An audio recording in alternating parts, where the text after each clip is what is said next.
વિઘટન બરાબર। હવે સમજો કે જે આખું રશિયા જે હતું એના જે ભાગ પાડવામાં આવ્યા છે 15 રાજ્યોમાંથી એના 14 રાજ્યોએ સ્વતંત્ર થવાની ઘોષણા કરી દીધી હતી। કેટલા? 15 રાજ્યોમાંથી 14 રાજ્યોએ સ્વતંત્ર થવાની ઘોષણા કરી દીધી હતી, જેમાં આપણે આ નામ યાદ રાખવાનું છે, મિખાઇલ ગોર્બોચોવ। શું નામ યાદ રાખવાનું છે? મિખાઇલ ગોર્બોચોવ, કે જેમણે એ સામ્યવાદી પક્ષના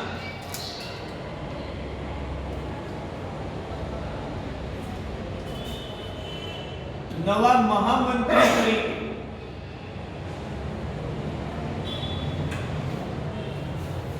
તે જાહેર થયા હતા, મીન્સ કે સત્તા પર આવ્યા હતા અને તેમણે પોતાના કાર્યકાળ દરમિયાન કહેવાય છે કે એમણે ઉદારમતવાદી વલણ અપનાવ્યું। કેવું વલણ અપનાવ્યું હતું? ઉદારમતવાદી। આપણે આ પ્રશ્ન જે છે અને 1 માર્ક્સ માટે ધ્યાનમાં રાખીશું, બરાબર, કે મિખાઇલ ગોર્બોચોવે ઉદારમતવાદી વલણ અપનાવ્યું હતું।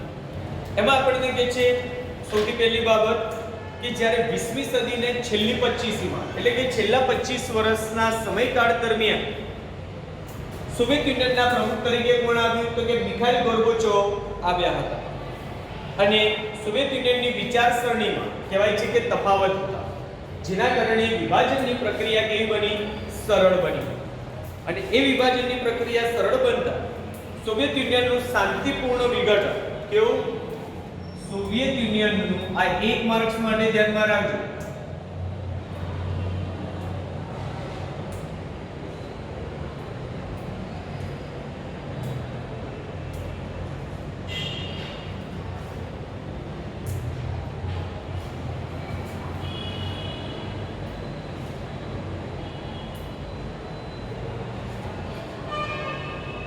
એક શકવર્તી ઘટના છે। કઈ ઘટના છે?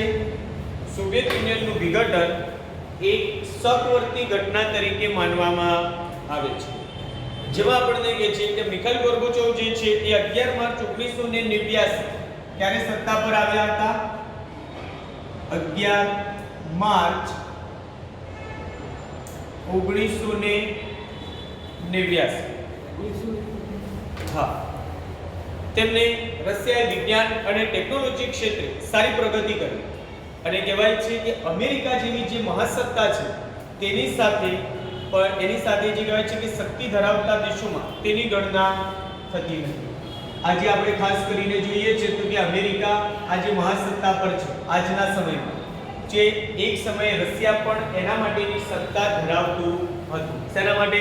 તો કે મહાસત્તા તરીકેનો દરજ્જો ધરાવતું હતું, પરંતુ સમય અને પરિસ્થિતિ બંને બદલાઈ અને આજે આપણે જોઈએ છીએ કે અમેરિકા જે છે એ સત્તા પર મહાસત્તા પર છે। ગોર્બોચોવે જો આપણે 2 બાબતો કહી હતી,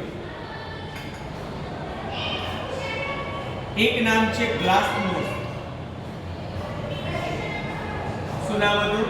ગ્લાસનોસ્ટ, જેનો મતલબ થાય છે ખુલ્લાપણું। શું થાય છે? ખુલ્લાપણું। જ્યારે પેરેસ્ટ્રોઇકા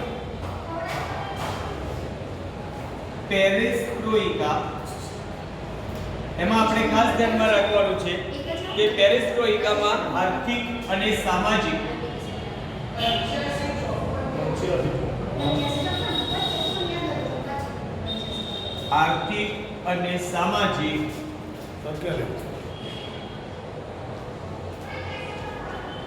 સુધારણાની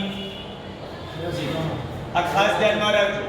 ગોર્બોચોવે આપણને આ 2 બાબતો જણાવી છે, જેમાં આપણને જો પહેલું શું કહે છે? ગ્લાસનોસ્ટ, અને ગ્લાસનોસ્ટનો અર્થ શું થાય છે? ખુલ્લાપણું। જ્યારે પેરેસ્ટ્રોઇકા એનો મતલબ થાય છે આર્થિક અને સામાજિક સુધારણાની નીતિ। અને આ 1 માર્ક્સ માટે આપણે ધ્યાનમાં રાખવાનું છે કે જે પરીક્ષાની અંદર પૂછાય છે। આ પરિસ્થિતિના ભાગરૂપે કહેવાય છે કે સોવિયત યુનિયનના જે પ્રદેશો હતા એ પ્રદેશો ધીમે ધીમે સ્વતંત્ર થવા માટેની ઉત્કંઠા જે કહેવાય તે ધરાવતા હતા। પરિસ્થિતિ બદલાઈ અને એમાંના 15 રાજ્યોમાંથી કેટલા રાજ્યોમાંથી 15 રાજ્યોમાંથી 14 રાજ્યો જે કહેવાય છે કે સ્વતંત્ર થવાની જાહેરાત કરી, એટલે કે સોવિયત યુનિયનના 15 રાજ્યોમાં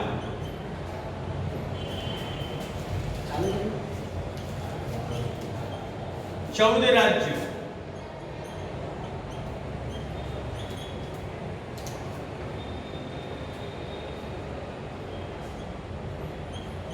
સ્વતંત્ર થવાની જાહેરાત કરી, અને એમાં આપણને કહે છે સોવિયત યુનિયનના વહીવટી તંત્ર પર જો સામ્યવાદી, જે આપણે અમલદારશાહી અને લાલ સેના એટલે કે રેડ આર્મી ની પકડ ઢીલી પડવાની. અને આ એક માર્ક્સ માટે ધ્યાનમાં રાખજો, ઈસવીસન 1990 એટલે કે સોવિયત યુનિયનના વિભાજનની પ્રક્રિયા 1990 માં શરૂ થઈ. ક્યારે શરૂ થઈ? 1990 માં, બરાબર. અને 15 માંથી કુલ 14 રાજ્યો એમાંથી સ્વતંત્ર થયા, અને આ વિઘટનની પ્રક્રિયા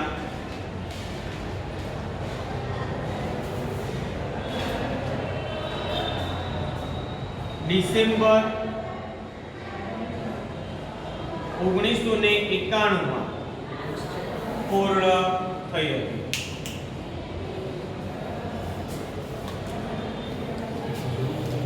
જો એટલે આમાં જો ખાસ ધ્યાનમાં રાખજો, પહેલું આપણને શું કીધું, સોવિયત યુનિયનમાં મિખાઈલ ગોર્બોચોવ કે જે સામ્યવાદી પક્ષના નવા મહામંત્રી તરીકે તેમની નિમણૂક થઈ, અને તે 11 માર્ચ 1989 ના રોજ તે સત્તા સ્થાને આવ્યા, અને તે ઉદારમતવાદી વલણ ધરાવતા તે સોવિયત યુનિયનનું શાંતિપૂર્ણ વિઘટન, જે એક શકવર્તી ઘટના કહેવાય છે. એવી ઘટના શકવર્તી, જેમાં ગોર્બોચોવે આપણને ગ્લાસનોસ્ટ જેવા કે છે ખુલ્લાપણું, અને પેરેસ્ટ્રોઇકા કે જેનો મતલબ થાય છે આર્થિક અને સામાજિક સુધારણાની નીતિ. અને સોવિયત યુનિયનમાં 15 રાજ્યોમાંથી 14 રાજ્યોએ સ્વતંત્ર થવાની જાહેરાતની ઘોષણા કરી, અને વિભાજનની પ્રક્રિયા 1990 માં શરૂ થઈ, અને એની પ્રક્રિયા ડિસેમ્બર 1991 માં પૂર્ણ થઈ.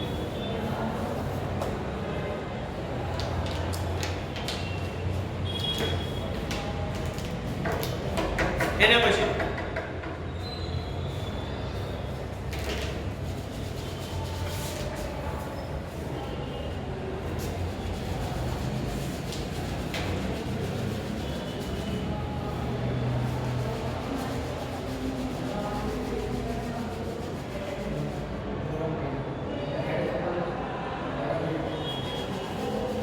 આંતરરાષ્ટ્રીય ક્ષેત્રે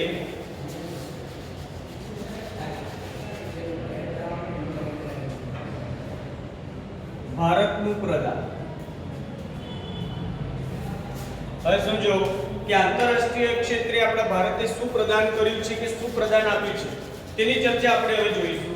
જેમાં આપણને કહે છે કે વિશ્વમાં સામ્રાજ્યવાદ, સંસ્થાનવાદ કયું છે વિશ્વમાં તે સમયે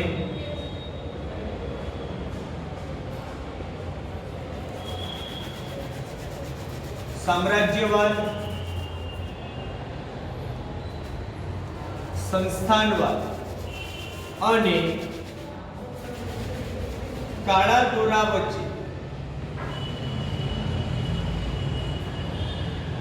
રંગભેદની જે નીતિ હતી તે કે જે સૌથી પહેલા આપણે કહેવાય છે કે આફ્રિકા પછી યુરોપના દેશોમાં, અમેરિકા, બરાબર, એમ ક્રમશઃ છેલ્લે આપણા ભારત સુધી પણ તે પ્રસરી હતી, બરાબર. એમ આંતરરાષ્ટ્રીય ક્ષેત્રે ભારતે આ બધી જ બાબતોમાં પોતાનું પ્રદાન આપ્યું છે, બરાબર. એના પછી કહે છે આ બધા જે દૂષણો હતા એ દૂષણોને નાબૂદ કરવા ભારતે હંમેશા ટેકો આપ્યો છે. જેમાં આપણને કહે છે કે જ્યારે કોરિયાના યુદ્ધમાં ઘવાયેલા જે સૈનિકો, કયા યુદ્ધમાં? કોરિયાના યુદ્ધમાં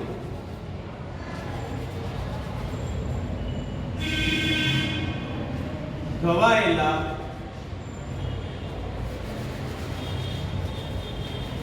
સૈનિકોને સારવાર કરવા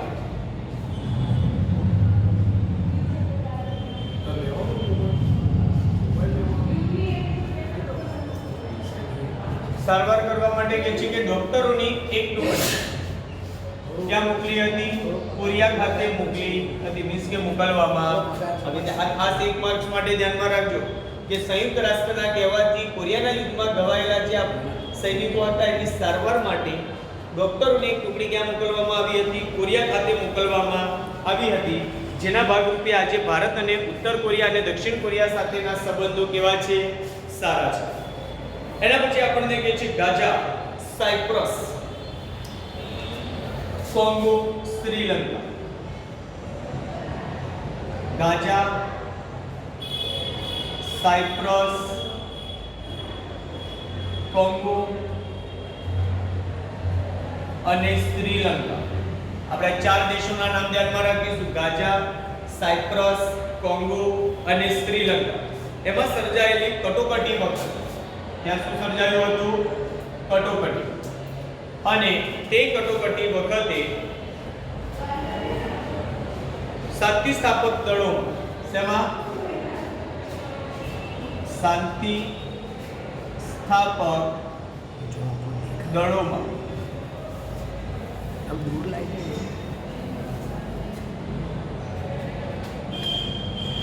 ભારતે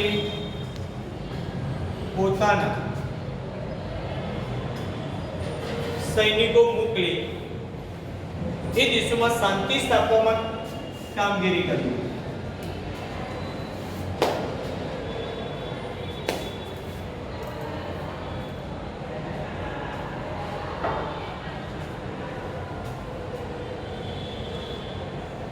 બ્રાઇટનેસ વધારે આપો તો બરાબર. જેને કે જો ગાઝા, સાયપ્રસ, કોંગો અને શ્રીલંકા માં કટોકટી જ્યારે સર્જાઈ હતી ત્યારે આપણા ભારતમાંથી શાંતિ સ્થાપક દળો સૈનિકોને ત્યાં મોકલ્યા હતા અને ત્યાં શાંતિ સ્થાપવામાં કામગીરી ભજવી હતી. ત્યાર પછી આપણને કહે છે આંતરરાષ્ટ્રીય શાંતિ અને સલામતી જાળવવા વિશ્વભરના લોકોના સ્વાતંત્ર્ય અને સુખ સમૃદ્ધિ માટે તમામ પ્રયત્નો ભારતે એમાં સહકાર આપ્યો છે. અને પરમાણુ શસ્ત્રોના જો સંપૂર્ણ નિશસ્ત્રીકરણ, એ તો આપણે આગળ આવી ગયું હતું કે ભારત સરકાર દ્વારા સંપૂર્ણ નિશસ્ત્રીકરણની પ્રક્રિયાને 100% એને સાથ સહકાર આપ્યો છે. કારણ કે નિશસ્ત્રીકરણ આપણે શું કહીએ, કોને કહીએ છીએ? કે જેમાં શસ્ત્રોનું ઉત્પાદન, એટલે કે જે ઘાતક શસ્ત્રો છે એ ઘાતક શસ્ત્રોનું ઉત્પાદન સંપૂર્ણપણે બંધ કરી દીધું. અને આપણે અહીંયા ઘાતક શસ્ત્રોનું ઉત્પાદન એટલે કયા? તો કે પરમાણુ હથિયારો. અને પરમાણુ હથિયારોનું આપણે અહીંયા મોટે ભાગે શું કરી દેવામાં આવ્યું? ઉત્પાદન બંધ કરી દેવામાં આવ્યું. ત્યાર પછી જો આપણને કહે છે ગરીબ વિશ્વની જે ગરીબ અને ભૂખમરાથી પીડાતી જે આપણી પ્રજા છે તેના આર્થિક સામાજિક વિકાસ માટે આ બધા જે કહેવાય છે કે જે પૈસા છે એ પૈસા ગરીબી અને ભૂખમરાથી પીડાતી જે પ્રજા છે એ પ્રજાના જીવન નિર્વાહ સારામાં સારી રીતે ચાલે એની પાછળ ખર્ચાવા જોઈએ. એના માટેનો આગ્રહ ભારતે હંમેશા રાખ્યો છે. અને વિશ્વ શાંતિ એ ભારતની વિદેશ નીતિનો મુખ્ય સિદ્ધાંત છે. આ ખાસ ધ્યાનમાં રાખજો. વિશ્વ શાંતિ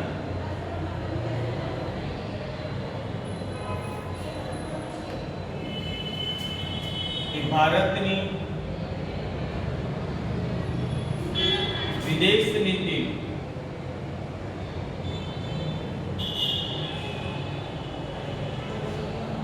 મુખ્ય સિદ્ધાંત છે. અને રાષ્ટ્ર વચ્ચે જો સહકાર, વિશ્વાસ અને સમજણનું વાતાવરણ સ્થાપવા માટે ભારતે સતત પ્રયાસો કર્યા છે. હવે આપણને કહે છે ભારતના અમેરિકા સાથેના સંબંધ. કોની સાથે? એટલે આપણે શોર્ટમાં એમ લખું છું ભારતના અમેરિકા સાથેના મારે કાલ ચાર્જિંગ ફૂલ કરીને આવવું પડશે. સંબંધ. આ ખાસ ધ્યાનમાં રાખજો. ભારતના અમેરિકા સાથેના જે સંબંધો છે જેમાં આપણને કહે છે કે ભારત અને અમેરિકા વચ્ચેના સંબંધોમાં સમયાંતરે ઉતાર ચઢાવ આવતા રહ્યા છે. અને એ ઉતાર ચઢાવ જે છે એ આજની પરિસ્થિતિ પ્રમાણે જોઈએ તો ઘણું બધું ક્રિટિકલ છે. કેમ? કારણ કે એક સમય હતો કે જ્યારે કાશ્મીરની બાબતમાં અમેરિકાએ પાકિસ્તાનનો સાથ આપ્યો. કેમ? કારણ કે જ્યારે અમેરિકા અને રશિયા એ બંને વિરોધી સત્તા જૂથો હતા, ત્યારે અમેરિકાને એમ હતું કે ભારત લોકશાહી મૂલ્ય ધરાવતા દેશોની સાથે મીન્સ કે અમેરિકા સાથે જોડાશે, પણ એ સમયે ભારતે આપણે તટસ્થતાની નીતિ, એને કઈ નીતિ અપનાવી હતી? તટસ્થતાની, જેને આપણે કહીએ છીએ બિન જોડાણવાદી નીતિ. અને એ નીતિના ભાગરૂપે ભારત જે છે એને તટસ્થ રહેવાનું વલણ ધરાવે, જે અમેરિકાને નહોતું ગમતું. બરાબર. અને કાશ્મીરની બાબતમાં અમેરિકાએ કોનો સાથ આપ્યો હતો? પાકિસ્તાન. કેમ? કારણ કે લોકશાહી મૂલ્ય ધરાવતા જે દેશો છે એમાં પાકિસ્તાન કે જે અમેરિકાની સાથે જોડાયું હતું, એટલા માટે અમેરિકાએ કોનો સાથ આપ્યો હતો? એ સમયે પાકિસ્તાનનો સાથ આપ્યો હતો. એમાં જો એના પછી આપણને કહે છે આગળ ભારતે આપણે કહેવાય છે કે સંબંધો ક્યારથી વિકસ્યા, કે અમેરિકા એક વસ્તુ એમ કહે છે કે સર્વગ્રાહી પરમાણુ પરીક્ષણ સંધિ અને સાથે કહે છે પરમાણુ પરીક્ષણ પ્રતિબંધ સંધિ પર ભારત હસ્તાક્ષર કરે તેવો આગ્રહ હંમેશા કોણે રાખ્યો છે? અમેરિકાએ રાખ્યો છે. પરંતુ આ બંને સંધિઓ કેવી છે? ભેદભાવયુક્ત છે અને રાષ્ટ્રીય હિતોને નુકસાન કરતા હોવાથી ભારતે તેના પર હસ્તાક્ષર કર્યા. કેમ ન કર્યા? કારણ કે જે વિકસિત રાષ્ટ્રો અને જે પાવરફુલ દેશો છે એ બધાની પાસે તો પરમાણુ હથિયારો આવી ગયા, પણ જે નબળા કે જે વિકાસશીલ રાષ્ટ્રો હતા તેમની પાસે આવા કોઈ જ હથિયારો હતા નહીં. અને એના કારણે સ્વરૂપે એ વિકાસશીલ રાષ્ટ્રો ઉપર ભાર મૂકતા કે હવે તમે બધા જ આ બધી જે સંધિ છે એ સંધિ ઉપર હસ્તાક્ષર કરો, પણ એમના ભારતે હસ્તાક્ષર કર્યા નહીં. અને પોતાની ઈરાદાઓની અવગણના થતા અમેરિકા ભારત ઉપર નારાજ હતું. અને આપણા ભારતે ખાસ ધ્યાનમાં રાખજો, ભારતે કહેવાય છે સૌથી પહેલું પરમાણુ પરીક્ષણ. કયું? ભારતે સૌથી પહેલું પરમાણુ પરીક્ષણ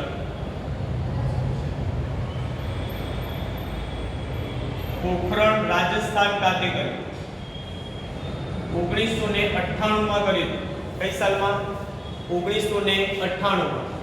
અને આ જ્યારે પરીક્ષણ થયું ત્યારે કહેવાય છે કે અમેરિકાએ ભારતના આ પરમાણુ પરીક્ષણની નોંધ લીધી હતી અને એના ઉપર કેટલાક નિયંત્રણો નાખ્યા હતા, જે સમય જતા તેના પર હળવા કરવામાં આવ્યા હતા. એટલે ખાસ ધ્યાનમાં રાખજો કે ભારતે પરમાણુ પરીક્ષણ સૌથી પહેલું ક્યારે કર્યું અને ક્યાં કર્યું? તો સૌથી પહેલું પરીક્ષણ પોખરણ રાજસ્થાન ખાતે 1998 માં. બરાબર. અને અમેરિકા એના માટે ભારત પર કેટલાક નિયંત્રણો નાખ્યા હતા અને સમય જતા તે નિયંત્રણોને હળવા કર્યા હતા. એના પછી કહે છે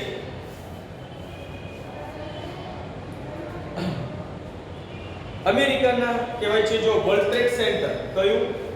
વર્લ્ડ ટ્રેડ સેન્ટર.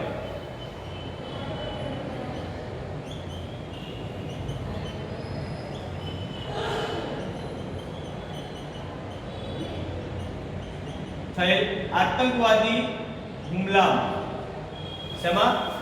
જ્યારે આતંકવાદી હુમલો થયો ત્યાર પછી ભારત અને અમેરિકા વચ્ચેના સંબંધોમાં ઘણા બધા સુધાર આવ્યો છે અને ભારતે પણ આર્થિક ક્ષેત્રે પ્રગતિ સાધી છે. તે બાબત હવે અમેરિકા પણ સ્વીકારતું થયું છે. એટલે અમેરિકાને પણ ટૂંકમાં ખ્યાલ આવી ગયો કે હવે ભારત સંપૂર્ણ રીતે કેવું બન્યું છે, જે વિકાસશીલ તો છે પણ વિકાસ સારા એવા પ્રમાણમાં કરતું થયું છે એ માનતું થયું અને બંને વચ્ચેના ગાઢ સંબંધો બંધાય તે માટેની તેઓ ઈચ્છા ધરાવતા થયા છે. સપ્ટેમ્બર 2014-15 ક્યારે? સપ્ટેમ્બર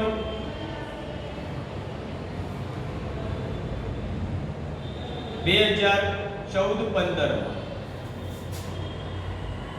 ભારતના વડાપ્રધાન નરેન્દ્ર મોદી અમેરિકાની મુલાકાત લીધી હતી. કોની મુલાકાત લીધી? અમેરિકાની મુલાકાત લીધી હતી. અને એ મુલાકાત પછી બંને દેશો વચ્ચેના સંબંધો જે કહેવાય તે ઘણા સારા બન્યા છે. અને અમેરિકાના પ્રમુખ બરાક ઓબામા, કોણ? અમેરિકાના પ્રમુખ કોણ હતા? તો કે બરાક ઓબામા.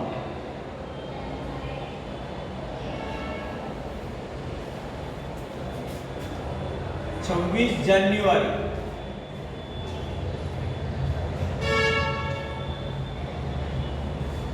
26 જાન્યુઆરી કહેવાય છે કે તે આપણા ભારતની મુલાકાતે આવ્યા અને 26 જાન્યુઆરી 2015 ના રોજ ક્યારે 26 જાન્યુઆરી 2015 ના રોજ તે આપણા ભારતની મુલાકાતે આવ્યા અને ત્યાં આપણા ભારતનો 66મો પ્રજાસત્તાક દિન કયો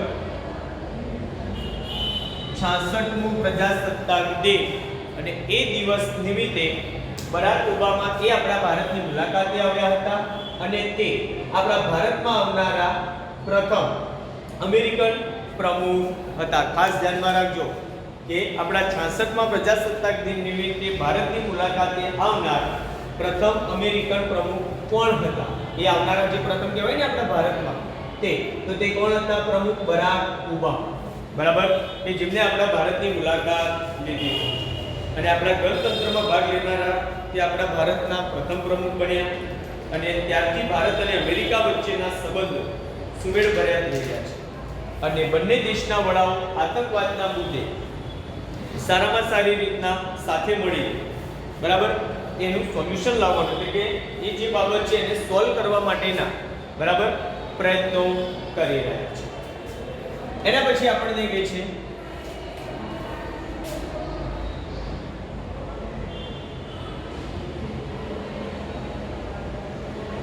ભારતના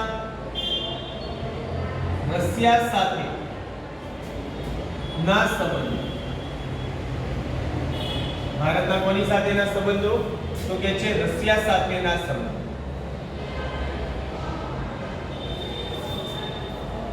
જો હવે ભારતના રશિયા સાથેના સંબંધોમાં જો આપણે રશિયાએ બધી જ રીતે મદદ કરેલી છે જેમાં આપણે જો સમર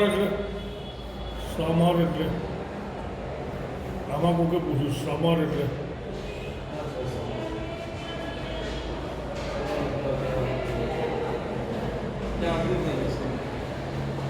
જો ભારતમાં સોવિયત યુનિયને આપણે જો કયા કયા ક્ષેત્રે મદદ કરી છે તો સૌથી પહેલા તો કે ઉદ્યોગો સ્થાપવામાં.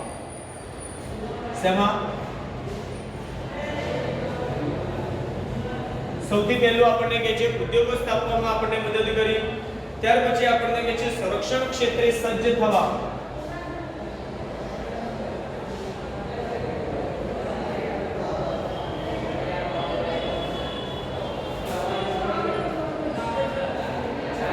બરાબર, સંરક્ષણ ક્ષેત્રે સજ્જ થવામાં રશિયાએ આપણને આર્થિક અને તકનીકી મદદ કરી છે. કે રશિયાએ આર્થિક અને તકનીકી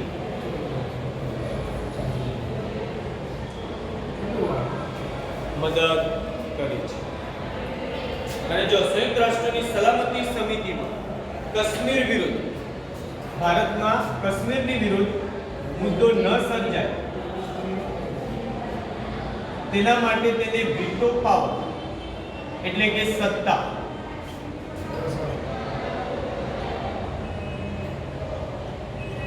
સૌથી વધુ વખત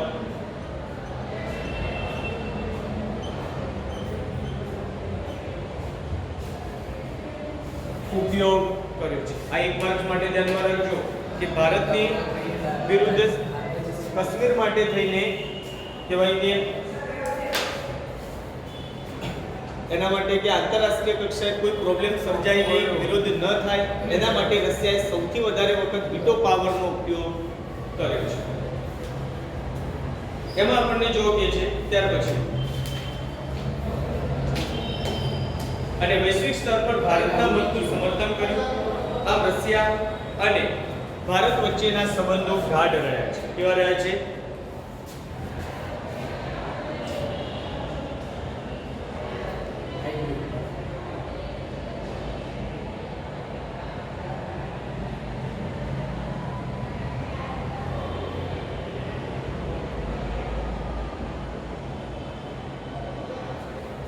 ભારત અને રશિયા વચ્ચેના સંબંધો કેવા રહ્યા છે? ગાઢ રહ્યા છે. હવે જો એના પછી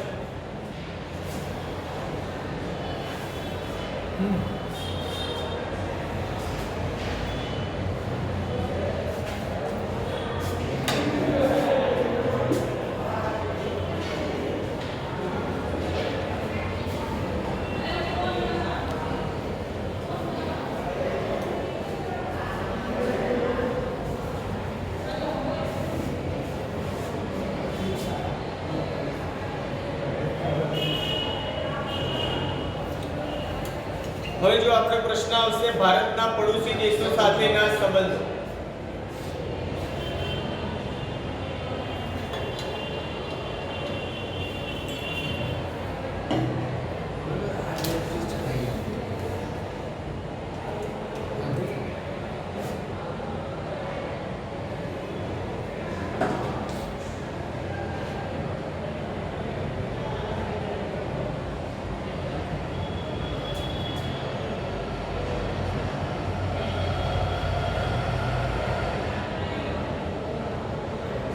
ભારતના પડોશી દેશો સાથેના સંબંધો, જેમાં આપણને જો કે છે પહેલું જ કે ભારત અને પાકિસ્તાન વચ્ચેના સંબંધો.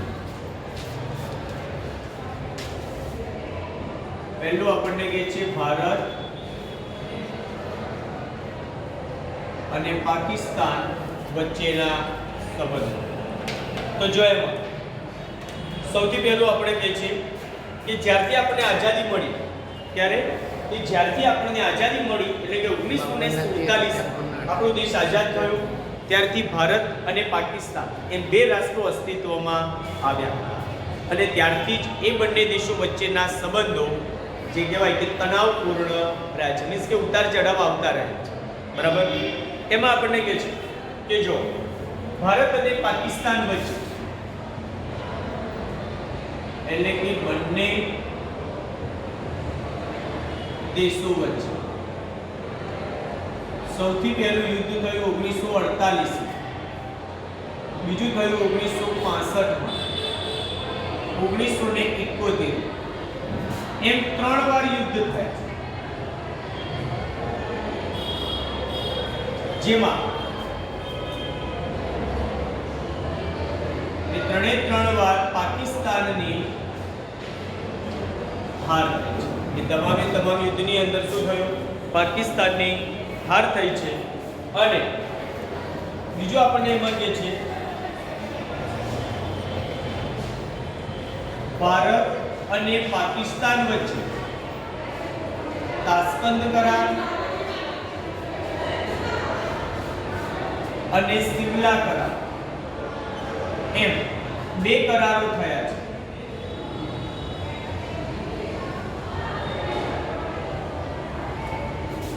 જે કરારને ટૂંકમાં પાકિસ્તાન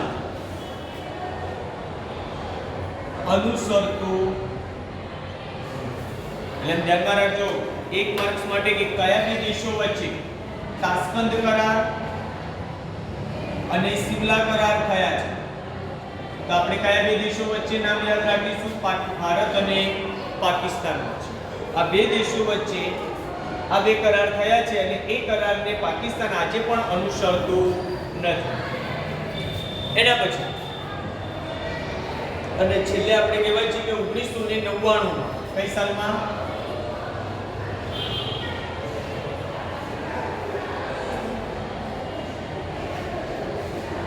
કારગિલનું યુદ્ધ થયું. કયું?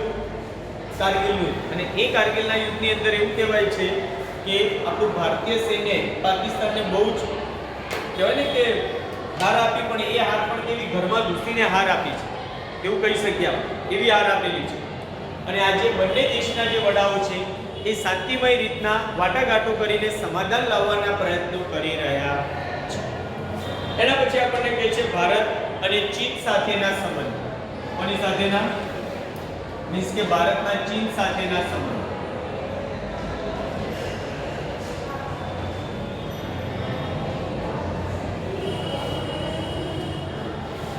જો આપણે એમાં ધ્યાનમાં રાખીશું કે આ બંને દેશો વચ્ચે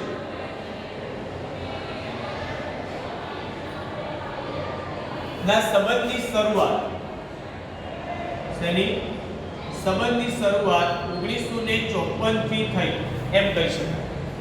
બરાબર.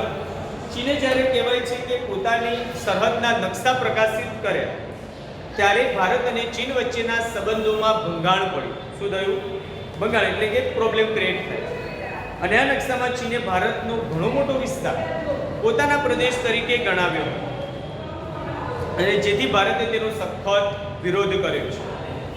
અને આ એક માર્ક્સ માટે ધ્યાનમાં રાખજો.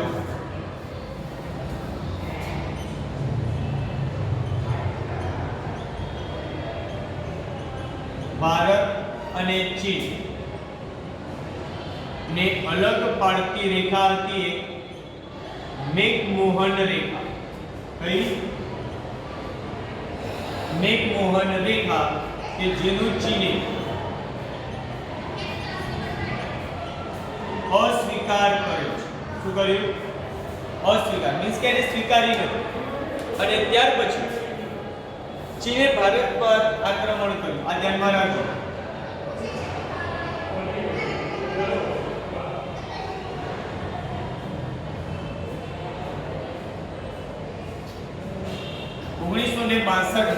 યુદ્ધ કર્યું અને જે પ્રદેશો એને પોતાના પ્રદેશો તરીકે ગણાવ્યા હતા એ બધા જ પ્રદેશો એને શું કર્યા? પોતાના નિયંત્રણમાં લઈ લીધા. બરાબર. અને બીજી તરફ જ્યારે આપણી ભારતીય જે લશ્કર છે બરાબર એને આપણી સરકાર દ્વારા ત્યાં મોકલવામાં આવ્યું રક્ષણ માટે. ત્યાં એક બીજી તરફ તેને યુદ્ધ વિરામ જાહેર કર્યું. ચીને શું કર્યું? યુદ્ધ વિરામ જાહેર કર્યું. અને આ રીતના યુદ્ધનો અંત આવ્યો. અને આ પ્રશ્નને ઉકેલવા માટે મંત્રણાઓ યોજાય છે પરંતુ કોઈ સમાધાન હજી સુધી થઈ શક્યું નથી. પરંતુ છેલ્લા ઘણા દાયકા દરમિયાન ભારત અને ચીન વચ્ચે પરસ્પર સહકાર અને મૈત્રીપૂર્ણ સંબંધો વિકસતા રહ્યા છે. એમાં આપણને કહે છે ભારતના વડાપ્રધાન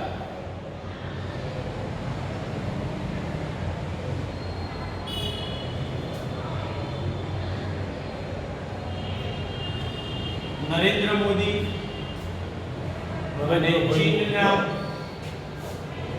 નરેન્દ્રભાઈ મોદી બોલ્યા રાષ્ટ્રપતિ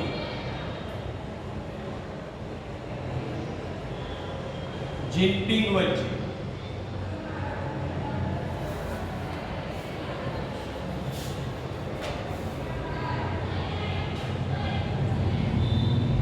રિવરફ્રન્ટ અમદાવાદ ખાતે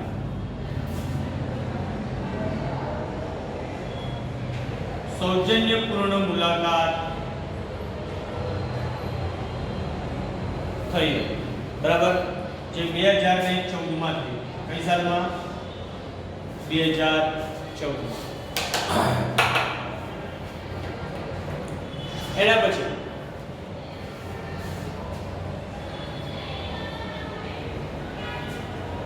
જોરદાર બોલ.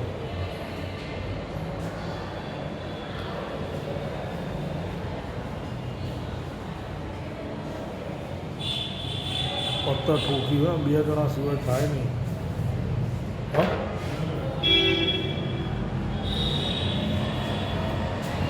જો એના પછી કહે છે ભારત અને બાંગ્લાદેશ વચ્ચેના સંબંધ.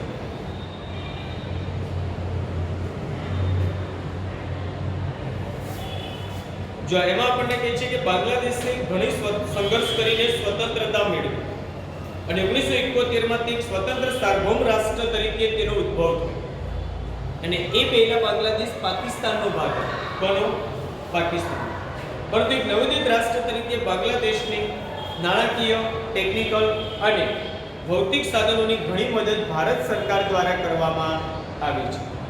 અને કેટલીક બાબતોમાં ભારત અને બાંગ્લાદેશ વચ્ચે મતભેદો પણ ઊભા થયા, જેમાં ગંગા નદીના પાણીના ઉપયોગ અને વહેંચણી સંબંધે થયેલી ચર્ચાઓ દ્વારા સમાધાન કરવામાં આવ્યું. અતિવૃષ્ટિ, વાવાઝોડા જેવી કુદરતી આપત્તિ વખતે ભારતે બાંગ્લાદેશને પૂરતા પ્રમાણમાં મદદ કરી છે. અને બંને રાષ્ટ્રો વચ્ચે 2015માં વિવાદિત જમીન વિસ્તાર અને તે ક્ષેત્રના લોકોની નાગરિકતા પ્રશ્નોનું નિરાકરણ વાટાઘાટો દ્વારા લાવવામાં આવ્યું છે, જે આજે એક સારી બાબત ગણાય છે.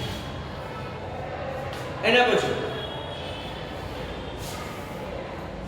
ભારતના ભૂતાન સાથેના સંબંધ.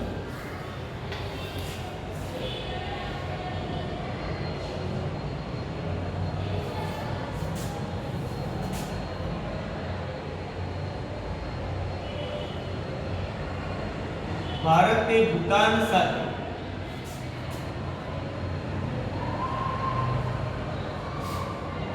કાયમી શાંતિ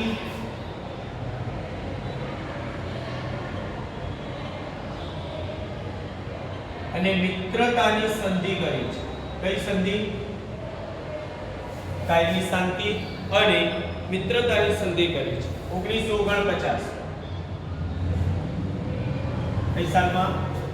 1949. અને ભૂતાને પણ જો સંરક્ષણ અને વિદેશ નીતિમાં, કઈ નીતિમાં? ભૂતાને ભારતને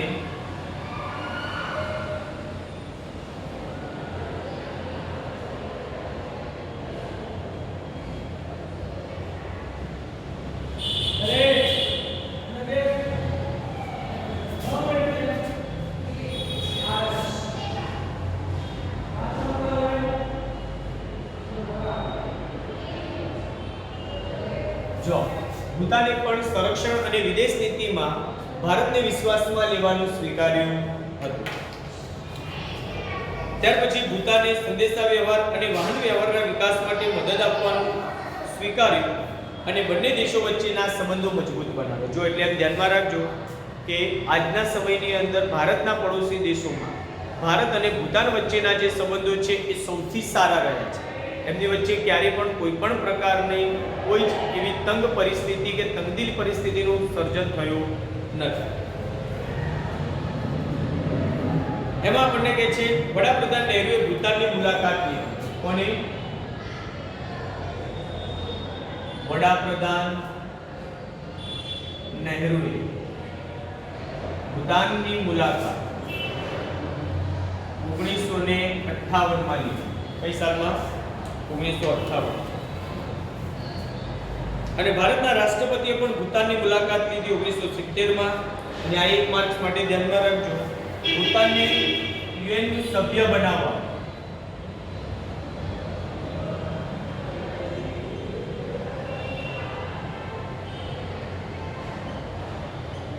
ભારતે મદદ કરી 1971. કઈ સાલમાં? 1971. અને ભૂતાન સાથેના સંબંધોમાં જો ક્યારે તંગદિલી ઊભી થઈ નથી અને આપણા ભારતના વડાપ્રધાન નરેન્દ્ર મોદી જૂન 2014 માં ત્યારે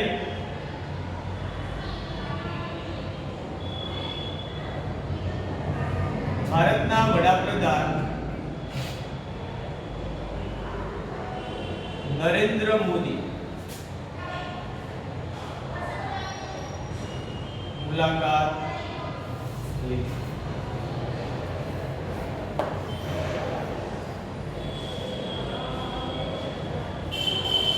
અને એના પછી આપણને કહે છે તે દરમિયાન પ્રધાનમંત્રીએ ચર્ચાઓ દરમિયાન કહ્યું હતું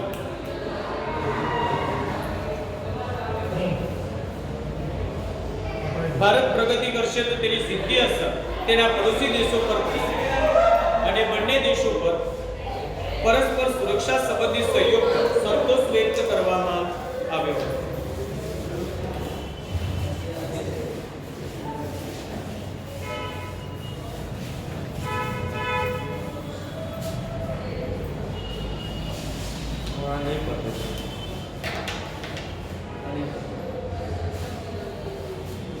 તો જો હવે આપણે અહીંયા સુધી રાખીએ છીએ. બાકી જે છેલ્લા જે છે બરાબર છેલ્લા 4 આવતા લેક્ચરની અંદર આપણે પૂરા કરીશું. બરાબર જે ભારતના શ્રીલંકા, નેપાળ, અફઘાનિસ્તાન અને મ્યાનમાર સાથેના જે સંબંધો છે એ આપણે આવતા લેક્ચરની અંદર પૂર્ણ કરીશું. હવે બધા ધીમે ધીમે લેફ્ટ થવા લાગશે.